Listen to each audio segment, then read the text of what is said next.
Y a partir de esto, por supuesto, hay conclusiones, hay discusiones, hay reflexiones, pero, por supuesto, falta la voz de quien ganó las elecciones de primera vuelta, Luisa González, la candidata de la Revolución Ciudadana, a quien agradecemos que esté aquí en otro relato electoral. Luisa, qué bueno tenerte aquí, qué gusto.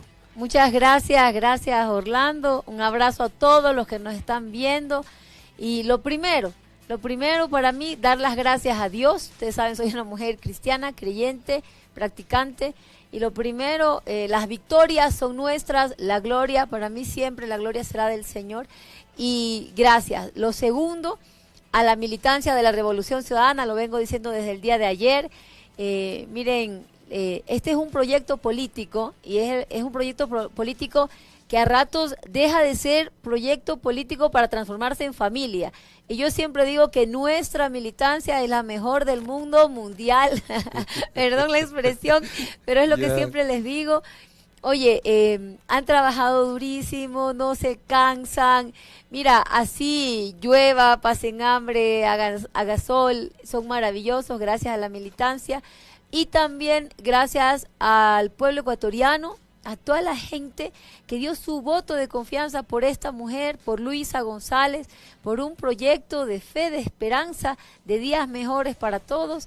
La verdad, muy emocionada porque además vemos que ya hay un cambio en el país, ¿no? Hay un cambio total de lo que era antes, ¿no? Es la primera vez que una mujer pasa con tanta diferencia, una victoria tan fuerte sobre siendo mujer, ¿no? Sobre sí, porque ha habido candidatas mujeres también y no han pasado la segunda vuelta. No han pasado a segunda vuelta y tampoco han pasado con una victoria tan grande como la que ustedes nos han dado el día de ayer a esta mujer, a Luisa González, a la Revolución Ciudadana.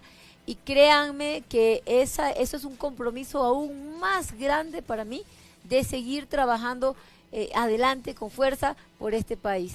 Pero Luisa, antes de entrar en los detalles de lo que significó esta segunda intervención electoral de tu parte, porque la primera fue en el 2021 en calidad de asambleísta, en esta ya es de candidata a la presidencia, ¿qué significado tiene para ti? ¿Cómo te sientes en calidad de responsable, además de conducir una campaña electoral? ¿Cómo fue esta campaña? ¿Qué significado personal, muy íntimo te ha dado esto? Bueno, fue un reto muy grande, fue un desafío para mí como mujer, porque muchos dicen el Ecuador es todavía muy machista y no va a darle el voto a una mujer. Esa fue una de las grandes críticas y demostramos que el Ecuador confía en las mujeres, en la capacidad. Mira, las mujeres tenemos esa capacidad de tener mano dura para conducir, para liderar, para poner orden, para guiar. Y en este caso, en el tema de seguridad, por ejemplo, mano dura contra la delincuencia, pero también una mano de paz, una mano solidaria, una mano de amor para la gente. Y ese es el proyecto que ha vencido en las urnas y la alegría de ver el apoyo de la gente, ¿no? Como mujer. Es la segunda vez que yo estoy en una contienda electoral. Así es. En la primera ocasión fue en el 2021, donde tampoco apostaban mucho de que íbamos a sacar 3 asambleístas en la zona norte de Manabí. Lo logramos contra todo pronóstico, vencimos, logramos 3 curules. Yo fui la que encabezaba y lideraba a todos mis compañeros. Lo logramos y esta vez también hemos logrado una victoria muy grande y el compromiso es grande, es un compromiso de patria. Me siento sumamente feliz, orgullosa de representar a las mujeres de mi tierra, pero no solamente a las mujeres, también a los jóvenes, también a los hombres. Y los sectores rurales que también se nota Ayacu, el voto. que me ofreció el voto. Pero Luisa, ¿cuál fue el momento más difícil de esta campaña? ¿En qué momento te sentiste débil, preocupada, tensa? ¿Hubo un momento así en algún rato de la campaña o no? A ver, la verdad, yo soy una mujer bastante optimista. Mira, me decía mi hijo mayor, madre, a usted nunca en la vida le ha sido fácil, siempre ha sido dura y me toca mucho batallar y pelear. Todo lo que he logrado en mi vida ha sido con mucho esfuerzo, con mucha constancia, disciplina, mucha fuerza, ¿no? Y creo que esto ha sido lo que nos ha marcado la agenda en este tiempo. Yo siempre les decía, yo doy para más, vamos, con fuerza, con pero fuerza. ¿en qué momento fue Débil, tenso? No sé si débil, pero tenso, así como preocupación profunda que no te dejó dormir. No. En ningún momento. Bueno, tú no duermes mucho tampoco, ¿no? No, Así así como que no me deje dormir. Claro. Quizás cuando ya pasa demasiado tiempo y no veo a mi hijo pequeño, Ya. a Josué, esos son los momentos que a mí me descolocan bastante, ¿no? Ujú. Cuando veo que ya ha pasado 2 semanas, no puedo ver a Josué por lo menos un día, comer juntos, desayunar, apapacharlo. Ujú. Esos son los momentos más duros. De allí, no. Sabes que el cariño de la gente ha sido tan grande que nos ha transmitido mucha alegría, mucha energía, mucha fuerza, pero de allí algo Ya, más. ¿y cómo está Victoria? Porque para el conocimiento de nuestra audiencia hay una mascota que ha acompañado en las últimas semanas a Luisa González, se llama Hasta la Victoria Siempre González Alcibar. ¿Dónde está Victoria? ¿Por qué no está por aquí? A ver, Victoria, para los que no saben, me regalaron en la campaña mascotas. Un borreguito, pero estaba recién nacido, lo dejamos con la mamá, y la otra es una conejita, ¿no? Y yo tengo 2 perros que son mezcla de pitbull con Shar-Pei, son cazadores innatos, y la hembra de esos perros se llama Wanda. Por el nombre entenderán que a mí me encantan los cómics, los Avengers. Ajá. Así ves. Y soy fanática. Y Wanda se la quiere comer a Victoria, que es una coneja. Dios mío, no saben lo que tengo que pasar. Entonces Victoria vive dentro de mi habitación, Y Wanda en la otra. Y Wanda está en la sala, y Wanda no puede entrar a la habitación porque se comería a Victoria. Victoria a veces se pone nerviosa. A Victoria me la ando llevando para todo el país porque no tengo con quién dejarla, porque ya conseguí quien me cuide a Wanda, pero no he conseguido quien cuide una coneja. Pero bueno, eso No me regalen más mascotas, ya, en pero eso serio. te dio alivio, te dio energía. ¿Cómo? Porque incluso algunas personas decían que pasarle la manita encima a la coneja da energía, da paz, da tranquilidad. ¿Es verdad eso o no?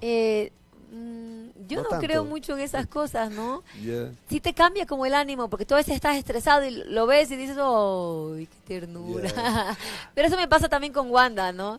Pero A no me ver. vuelvan a regalar mascotas. Ya queda claro que no le pueden regalar más mascotas a Lisa. Es que ¿saben qué es lo que pasa?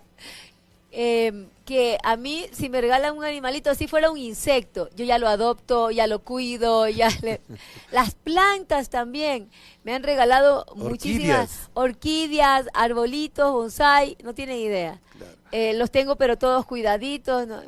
¿Y cómo fue el momento de recibir los resultados? ¿Cómo te sentías ya la víspera? ¿Cómo es ese ambiente interno, personal, psicológico incluso? Sabiendo que de alguna manera los candidatos tienen a la mano datos, tracking, encuestas, es decir, ¿cómo se percibe eso? A ver, teníamos algunos números, algunas cifras, pero yo no suelo dedicarme mucho a ver las cifras, ¿no? Ya. Yo, páseme en un reporte final cada 3 días y ya está. Y vamos viendo, voy analizando, pero más me centro en mi trabajo, ¿no? Soy muy concentradita en lo que tengo que hacer, voy siempre muy determinada en las propuestas, en los planes, en los programas, en el territorio, en la gente. Y hubo un momento de quiebre, sí, nos afectó cuando asesinaron a Fernando Villavicencio. Se notó el quiebre ahí, ¿no? Sí, ahí bajamos algunos puntos, bajamos. Lo que hubiera sido una victoria en una sola vuelta, pues hubo ahí la variación, una ruptura, y caímos algunos puntos, que es lo que nos tiene donde estamos hoy. Pudieron subir otras personas, pero no pudimos hacer más, nos afectó, sacaron una campaña sucia en nuestra contra.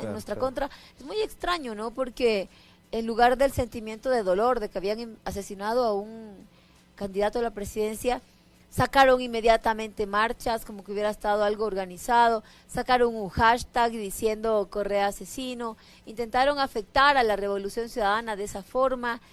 Nos repusimos porque ya quedó claro en la gente que no fue más que una forma de afectarnos, pero no fue real. la mayor parte de la gente cree que quien está atrás de ese asesinato es el gobierno, de lo que he visto en encuestas, lo digo técnicamente. Bueno, la propia familia levantó una acusación penal, ¿no? La propia familia al gobierno, ha acusado al gobierno por el asesinato de Fernando Villavicencio, que además es muy raro, lo sacan sin seguridad, lo ponen en un carro que no tenía no era blindado, no había chofer, muchas cosas, y hemos dicho que en cuanto nosotros pues seamos ya gobierno, vamos a hacer una comisión especializada que investigue a profundidad qué pasó con el candidato Fernando Villavicencio. Mire, cuando tocan a alguien en el Estado, nos tocan a todos, y esto no puede quedar en la impunidad. Ninguna muerte puede quedar en la impunidad. Pero Luis, ahí sí habría que hacer una precisión que es muy importante para que la audiencia tenga claro. Se conoce que hay informes secretos de parte del gobierno alrededor de la muerte de Rubén Chévez, de Agustín Intriago y del propio Fernando Villavicencio. En el caso de llegar a la presidencia, ¿sería obligatorio de tu parte, como presidenta, revelar, desclasificar esos archivos? Bueno, hay que revisar eso según la ley. Cuando estás en investigación previa, la información es reservada, pero sí pedir que se investigue hasta las últimas consecuencias. Si es necesario hacer una comisión especializada, la haré. Si es necesario buscar también expertos a nivel internacional que conformen esas comisiones, la haré, porque se debe investigar qué pasó con esas muertes. Miren, en el caso de Rubén Chévez, era el principal testigo de los vínculos del gobierno de Guillermo Lasso con el narcotráfico, con las bandas delictivas, con la mafia albanesa, y desaparece el principal testigo. Y además torturado violentamente. Y la macabramente, fiscal, sí, ¿dónde estaban los pedidos de medidas cautelares contra él, prisión preventiva? No hay. Y ojo, no, ese no es el primero. En los casos de corrupción vinculados a Lenín Moreno, fallece en la cárcel 4, entre comillas, suicidado, ¿no?, el señor Augusto Briones, que tenía toda la información de los casos de corrupción de Lenín Moreno, sus vínculos con corrupción con Petroecuador, el caso Las Torres. Pero además en las masacres carcelarias, extraño, es un dato ¿no?, muy importante, Luisa, que me lo haces recordar. En las masacres carcelarias se conoce que alrededor entre 8 y 10 personas vinculados a los casos de investigación y de corrupción de los repartos de hospitales fueron asesinados dentro de las cárceles, que eso es absolutamente grave. Pero no quiero dejar pasar algo que es muy importante, porque nuestra audiencia nos está señalando. Bueno, eso vamos a investigar cuando seamos gobierno. A ver, ¿cómo evaluar el resultado electoral? 33% este momento, 23% tendría Daniel Noboa. ¿Cómo se explica este resultado para la Revolución Ciudadana? Bueno, definitivamente somos los ganadores de las elecciones, y por eso creo que estamos de festejo, de alegría.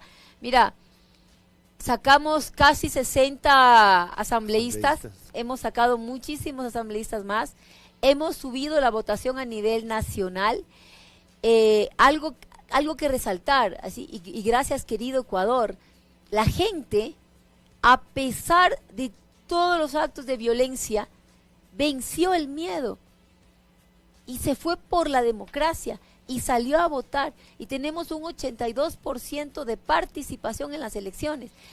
Que es la más alta, ¿no? Que es la más alta en medio del miedo, de la incertidumbre. Es la más alta en las últimas décadas. Es el más alto nivel de participación electoral. Eso quiere decir que la gente sí cree en una democracia que nos ha dado su confianza y que sabe que ese resurgir de la patria, con seguridad, con paz, con esperanza, con empleo, con salud, con educación, con becas para nuestros hijos, con empleo para los médicos, para el personal de salud, para los profesores, reactivar la economía, créditos productivos, lo entendió, caló en la gente y sabe que eso es lo que nos espera con la Revolución Ciudadana, y por eso ese cariño y ese apoyo, y por eso también nuestro compromiso en devolverles a ustedes ese país próspero y de paz, sobre todo. Pero de todas maneras, a pesar de que es un triunfo importante, con una mayoría en la Asamblea, no una mayoría, la primera minoría en la Asamblea, había al principio una incertidumbre de como que si la primera vuelta, ganar en primera vuelta era el objetivo principal. Si no se alcanza ese objetivo principal, ¿dónde faltó? ¿Solamente fue el caso de Villavicencio o qué más faltó en la Revolución Ciudadana para ganar en primera vuelta? Yo te puedo decir que nosotros siempre debemos ir para lo más. siempre tenemos que apuntarle a lo mejor. Y hay que trabajar cada día como si fuera el último, ¿no? Yo aprendí eso en la vida, de trabajar con mucho ahínco, con mucha fuerza, entregar todo cada segundo que tienes, y eso lo hicimos. Entonces, si tú tienes como objetivo primera y segunda vuelta, tú no vas a decir, ok, yo le apunto a la segunda vuelta. No, hay que apuntarle a todo o nada. Entonces, el objetivo siempre va a ser ir en una vuelta. Si no se puede lograr ese objetivo, bueno, vamos a vencer en segunda vuelta. Pero siempre hay que apuntar a lo más alto, a las mejores condiciones. Y es el mensaje que siempre les dije a los ecuatorianos. No nos conformemos con una sola cosa. Cuando te hablan de seguridad, seguridad. Por supuesto, mano dura contra la delincuencia. Hay que desarticular las bandas delictivas, hay que pacificar el país, hay que armar a la policía. Ya eso lo tenemos en nuestra planificación, pero no nos podemos conformar solamente con seguridad. Claro. El ecuatoriano tiene que pedir todo. Pero, Luisa, carreteras, educación, becas para nuestros jóvenes, oportunidades de empleo, salud, medicina en los hospitales, créditos productivos, fortalecer el sector agropecuario. Todo eso es lo que tenemos que pedir. No nos vamos a conformar con una cosa, no, porque con una sola cosa la patria no sale adelante. Vamos con todo. Luisa, sí quisiera de tu parte una evaluación del significado que tuvo para ciertos candidatos el impacto del asesinato de Fernando Villavicencio, porque se notaba que, por ejemplo, los que mejor quisieron usufructuar, y no creo que les dio resultados, otros son el Horner y Jan Topic. Subieron en las encuestas, se conoce que incluso estaban ya difundiendo que había una segunda vuelta entre Jan Topic y otros son el Horner, que con Daniel Noboa. El haber no pasado a la segunda vuelta, ni Jan Topic ni otros son el joven, también es un castigo a quienes profirieron la sensación del miedo, a quienes divulgaron la posibilidad de que con la Revolución Ciudadana se podía perder todo. ¿Qué significado tiene una derrota de Topic y de otros son el joven que estaban muy sustentados además en una campaña millonaria? Mira, yo creo que lo primero, el Ecuador supo analizar un ex vicepresidente que abandonó el barco, que fue el responsable de quitarle 3.000 millones de dólares al sector de seguridad, porque cuando digo 3.000 millones de dólares, estoy hablando, cuando hablo de seguridad, Fuerzas Armadas, Policía Nacional, la SNAI, que es el manejo de las cárceles, Fiscalía, Consejo de la Judicatura, Corte Nacional de Justicia, a todo lo que es el sector de seguridad, 3.000 millones de dólares. O sea, a este punto no hemos llegado gratis. Y luego, por otro lado, hablar solo de seguridad y usar el miedo como ese elemento discursivo generó el rechazo, ¿no? Ecuador tampoco se olvida de las fosas comunes, claro, de cómo nos dejaron morir en la pandemia, de que a día de hoy hay gente que no encuentra a sus seres amados. Pero eso quiere decir que la solución no está por esa vía violenta que planteaba Jan Topic, además. Por eso yo digo que estoy muy agradecida, porque la gente le apostó por la esperanza. La gente apostó por esa esperanza de una vida en armonía total, ¿no?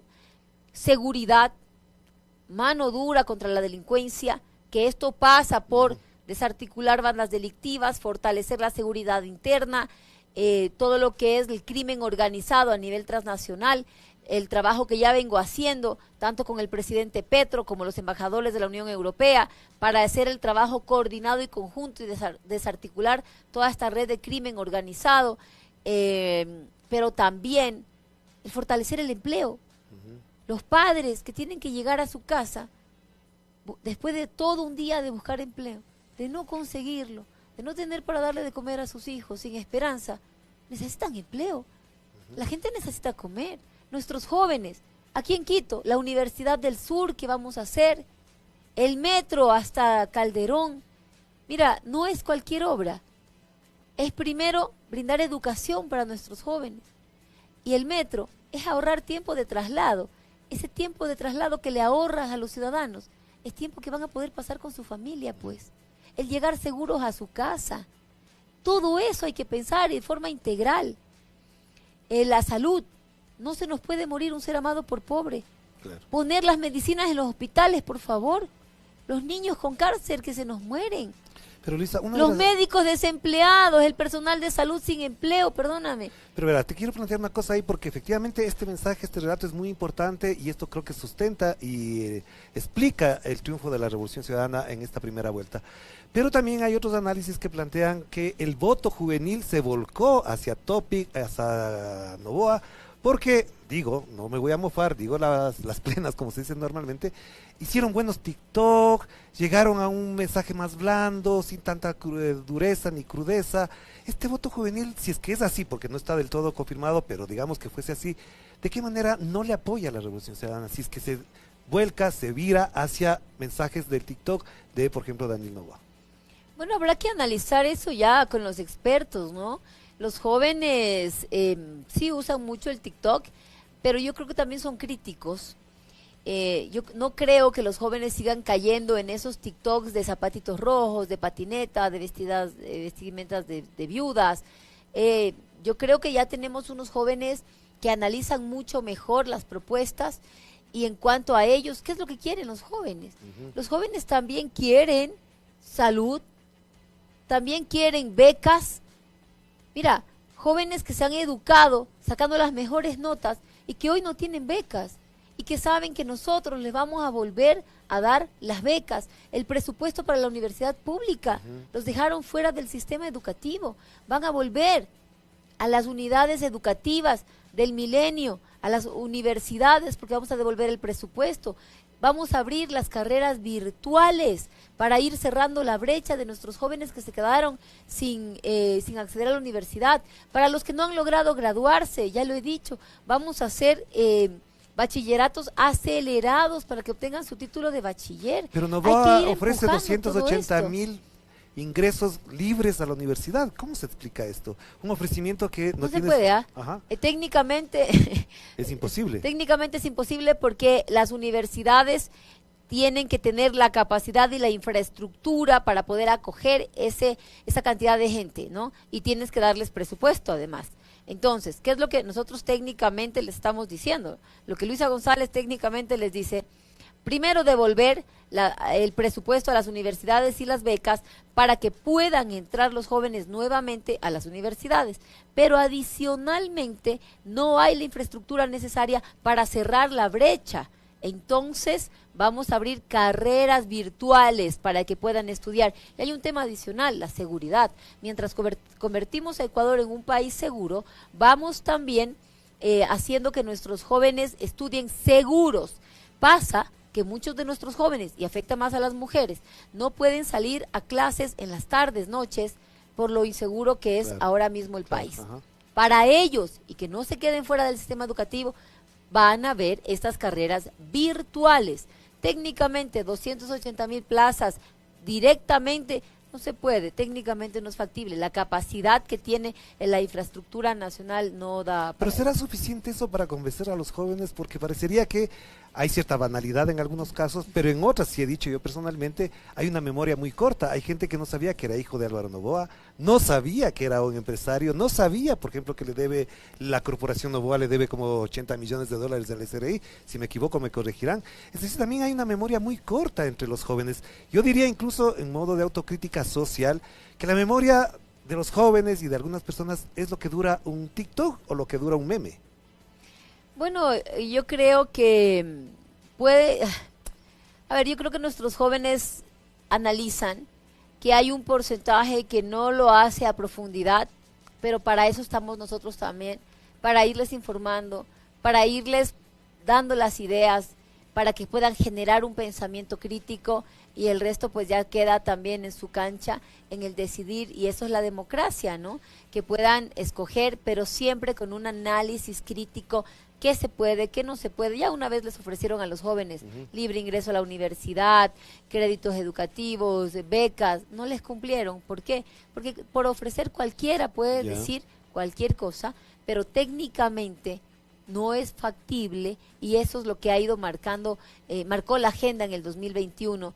Todos creyeron en Guillermo Lasso, en un empresario que les ofreció precios de sustentación y créditos agrícolas al sector productivo, agropecuario, que les ofreció créditos de 30 millones a 30 años plazo al 1%, que no era posible, que ha sido muy marginal lo que han entregado, que a nuestros médicos les garantizó el empleo, hubo despidos masivos, que a los maestros les garantizó el empleo, despidos masivos. Bueno, ni a los policías les ha dado condiciones ni garantías para eso. Nadie. Pero, Luisa, te quiero preguntar algo que Pero también... sí es momento de reflexión, ¿ah? Claro. Es momento de reflexión. Nos jugamos la vida en las elecciones. Entonces sí es momento de reflexionar a quién estamos apoyando, quién me está diciendo algo que sí se puede hacer o quién está hablando por un cálculo electoral nada más. No quiero dejar de mencionar una pregunta que es clave, que además me están haciendo la pregunta, es ¿por qué se insiste en que ya lo hicimos? Que eso no ayuda para la gente que tiene menos de 25 años, porque efectivamente ellos no vivieron la Revolución Ciudadana. Entonces, es una estrategia garantizarle a la gente que lo que se hizo va a continuar. Eso no fue perjudicial. ¿Cómo valoras ese mensaje y esa crítica que ha habido a eso? Bueno, primero es que todas las condiciones de vida que a ustedes les ofrecen los candidatos a la presidencia de la República son las condiciones que ya las creamos una vez. Son las condiciones que ya habían. Por ejemplo, el registro civil hoy día. Tramitadores, largas filas para obtener una cédula cuando puedes obtenerla. Antes de la Revolución Ciudadana era así. Con la Revolución Ciudadana tú ibas, tomabas tu turno, sacabas tu cédula en 25 minutos, 30 minutos si acaso, y salías con servicios dignos, con atención digna, donde tú valía tu voz y eras respetado como usuario. Ahora mismo eso ya no pasa. Entonces, ¿qué es la oferta? Volver a crear esas condiciones que un día tuvimos, que las tuvo la Revolución Ciudadana. ¿Qué vamos a hacer? A devolver los servicios de calidad a nuestra gente.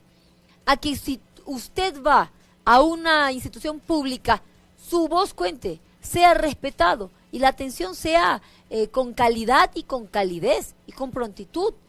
Eso es lo que vamos a volver a crear y que en su momento, lamentablemente tengo que decirlo, ya lo tuvimos, nos lo han quitado, lo destruyeron ellos, con la complicidad de quienes estaban de candidatos, porque jamás levantaron su voz, jamás protestaron y dijeron nos están destruyendo el país. Entonces, para la segunda vuelta, ¿cuál es el planteamiento? Porque hay una propuesta, hay un programa de gobierno, no todos presentaron, incluso Topi, a modo de broma, dice que no lo han cargado bien en el sistema y la propuesta de seguridad no entra en el programa, lo cual es chistoso, pero bueno, está planteado ahí. Para la segunda vuelta, ¿cuál es el planteamiento de Luisa, aparte de lo que se ha planteado ahora? Es decir, ¿es otro escenario? ¿Cambia la estrategia? ¿Se enfrentan a un candidato de otras condiciones, de otras cualidades? ¿De qué manera se proyecta esta segunda vuelta? Bueno, nuestra estrategia en cuanto a las propuestas son las que hemos dicho, ¿no? Educación, por tomar un eje en este momento. En educación, primero, hay que volver a arreglar nuevamente las unidades educativas del milenio. Están botadas y los niños están sin estudiar. Hay una baja tasa de escolaridad. Perfecto. Vamos a arreglar las unidades educativas del milenio, vamos a volver a contratar a los maestros que son necesarios para esas unidades educativas, vamos a devolver a los niños a las aulas de clase. Esto es la educación inicial. Colegio. Hay jóvenes que no lograron graduarse del colegio, por Dios, y pasan de los 18 años. A ellos tenemos que asegurarles el presente y el futuro. Bachilleratos acelerados para que obtengan su título de bachiller. Universidad. Devolver el presupuesto a las universidades públicas y las que son fiscomisionales para que puedan ampliar los cupos y los jóvenes puedan ingresar a las universidades. Carreras virtuales para que no se nos queden fuera del sistema educativo. Los institutos técnicos y tecnológicos, las becas, los créditos educativos. Eso solo por mencionarte en el sector de educación. Eso es lo que vamos a volver a hacer. Y en cuanto a la seguridad, mano dura contra la delincuencia, pues, desarticular las bandas delictivas, tomar el control del país con inversión en sistemas de inteligencia, alta tecnología, radares, trabajo para lo que es el crimen organizado a nivel transnacional, trabajo coordinado con Colombia, que ya hablamos con el presidente Petro. ¿Para 16 meses de gobierno alcanza? Mira, el Ecuador está de rodillas, lo vamos a poner de pie. Alcanza para ya empezar a crear esas condiciones de parar un Ecuador, de mejorar las condiciones de seguridad, de salud, de educación. No les puedo decir que de la noche a la mañana ya Ecuador va a volver a ser el segundo país más seguro de Latinoamérica, pero sí les puedo decir que nuestra planificación va a ir para 4 años y por lo menos tenemos planificado que Ecuador sea el país más seguro de la región. los créditos productivos para devolver el empleo al sector privado. Todo esto son tantas cosas que tenemos que trabajar, pero que además no somos gente improvisada. Esto ya lo hicimos una vez, lo vamos a volver a hacer y mucho mejor. Ahora, en términos políticos, Luisa, evidentemente este fenómeno de la segunda vuelta, que tiene el antecedente de la segunda vuelta del 21, podría llevar a pensar a muchas personas que toda la derecha se va a unir, porque Topic, Otto, Hervas, la gente de Villavicencio en sí mismas van a juntarse junto a Daniel Noboa para poder ganar la segunda vuelta. ¿De qué manera afrontar esto? Con el llamado que has hecho en varias intervenciones de la unidad, con quiénes, qué sectores del movimiento indígena, el campesino, los profesionales, ¿a quiénes convocaría a Luisa González para participar esta segunda vuelta? Mire, yo he hecho un llamado público, primero, juntas parroquiales, alcaldías, prefecturas, con muchos de ellos ya me reuní, de diferentes banderas políticas. Estamos buscando sumar hacia un proyecto de país, un proyecto de patria. Mire, el hambre, la inseguridad, la falta de salud, de empleo, no reconoce banderas políticas, reconoce una necesidad de la gente que tiene que ser atendida, y por eso llamo a esa unidad de todas las fuerzas políticas, sociedad civil organizada, gobiernos autónomos, a unirnos en un solo proyecto de patria, que eso es lo que necesitamos, un acuerdo común, una agenda Ecuador, para volver a levantar este país que es maravilloso. Ecuador es una tierra maravillosa, tiene todo para hacer turismo, tiene todo para ser productivo, tenemos todo para atraer la inversión extranjera, la inversión pública, que nosotros vamos a impulsar la economía desde la inversión pública eficiente. ¿De cuántos miles de millones hablamos de ahí? 500 millones de dólares. Esa inversión atrae la inversión extranjera, alianzas públicas privadas, pero a ver, son 500 millones de dólares por sector. Ajá. En total son 2.500 millones de dólares que voy a ingresar en la economía nacional, tanto para fortalecer lo que es infraestructura, educación, salud, créditos productivos, para empezar a empujar la economía. Por $1 que tú ingresas en la economía nacional, siendo pesimista, ese dólar se te transforma en 3. Claro. Siendo pesimista, porque de ahí es 4 o 5. Una de las cosas de los comentarios que hay aquí, hay uno bien chistoso, te lo voy a trasladar, porque efectivamente dice, para ampliar el marco de las alianzas y demás, ¿por qué no le ofrece a Jan Topic el Ministerio del Interior, ya que tanto sabe de seguridad? Bueno, Jan Topic sabe de seguridad privada, porque él es dueño de empresas de seguridad privada. Dueño de empresas de armamentos, equipamientos, entonces ahí hay un fuerte conflicto de interés. Además de que quien maneja la seguridad privada lucra de la inseguridad de la gente. Entonces sería un poco contradictorio, ¿no? Aquí lo que se requiere no es quien maneje seguridad privada o empresas privadas. Aquí se requiere quien tenga conocimiento en lo que es la política pública de seguridad.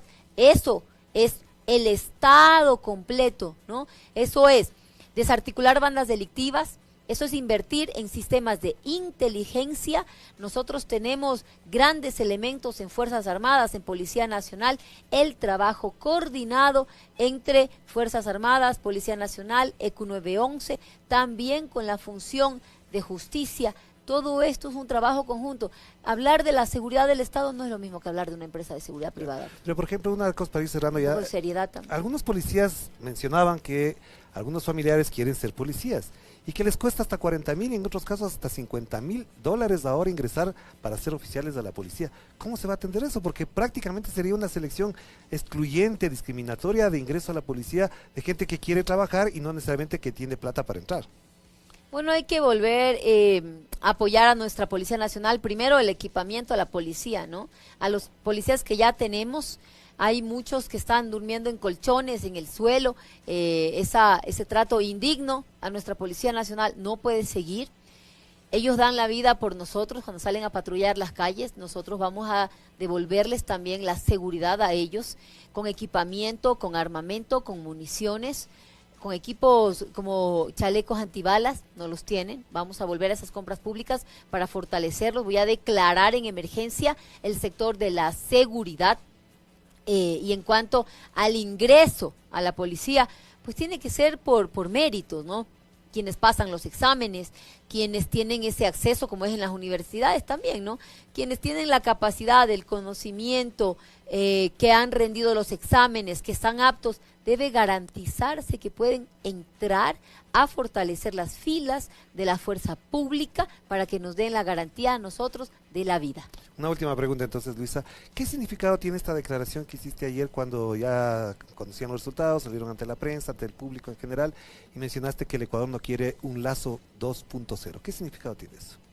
Bueno, el Ecuador necesita, y creo que eso es lo que ha visto reflejado en el voto, el Ecuador necesita no un empresario que gobierne para sus empresas o para su círculo.